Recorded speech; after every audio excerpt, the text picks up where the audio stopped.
Alright guys, I'm back with another movie review, and today I watched Iron Sky. This was actually recommended to me by Big Wrestling Fan 1, and this movie came out in 2012. It's a Finnish, German, Australian, I guess you could call it a science fiction comedy, and it was actually really good. I like this movie. It has a lot of action, the effects are great, and it does have a lot of funny parts in it. So this is a good movie all around. I recommend this one.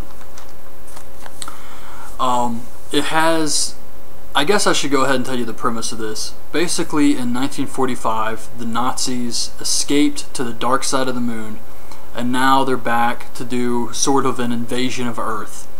That's the premise here, and I thought it was an original concept. It's a good idea, and they wanted to do it kind of in a funny manner, and I thought they pulled it off really well. And just looking the movie up on Wikipedia for some information on it, I found out that they actually want to do a sequel and a prequel to this, so it's probably going to end up being a much bigger franchise, which is good because I think it deserves that. So yeah, I hope more people are able to watch this movie. But just getting right into the movie, it's set in 2018. So we're in outer space, and we see these astronauts. They find a huge factory on the moon, and then some Nazis show up. They kill one of the astronauts, and they take the other one prisoner. We see this lady teaching a class. She tells the story about the Nazis, apparently how they came up there in 1945. Then we see the astronaut. All these other Nazis have surrounded him. They take his helmet off, and he's black, so they act all surprised about this.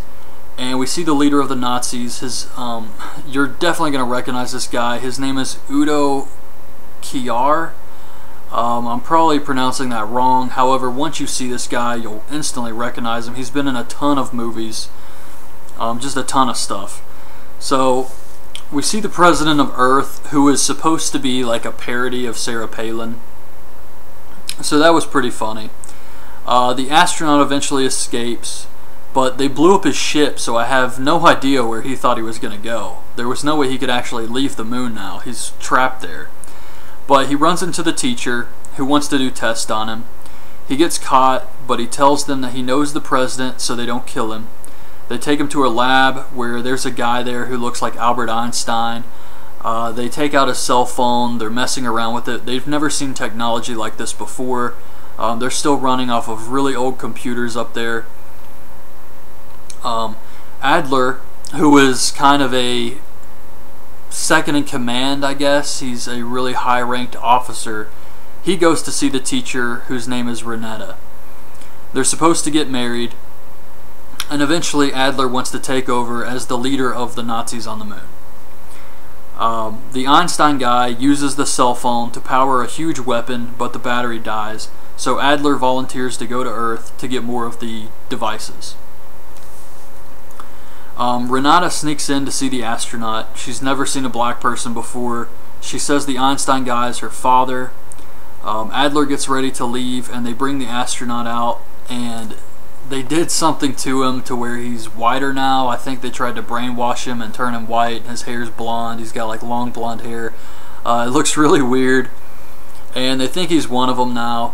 So they take him with them to Earth because he supposedly knows the president.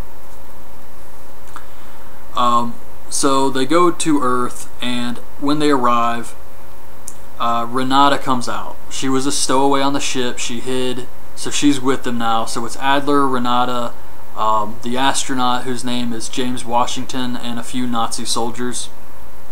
They instantly get shot at by some pot farmers, and then they steal a Volkswagen bus from some black guys. James Washington goes to try and talk to him, and they just start shooting at him. And he doesn't know why, but he escapes with the others in the Volkswagen bus, and then he looks at himself and he realizes that they turned him white. He didn't know before, but now he knows, and he's all freaked out about it. They end up kidnapping a fashion designer who has a meeting with the president, and James Washington gets left behind. He falls out of the bus during the kidnapping, and the fashion designer works with the Nazis. She actually doesn't seem to have much of a problem with it. So she works with them, and they get a meeting with the president, Renata gives the president a speech, and then we see the president on TV giving everyone else the speech. And then it says 3 months later, we see Washington. He's a homeless man now.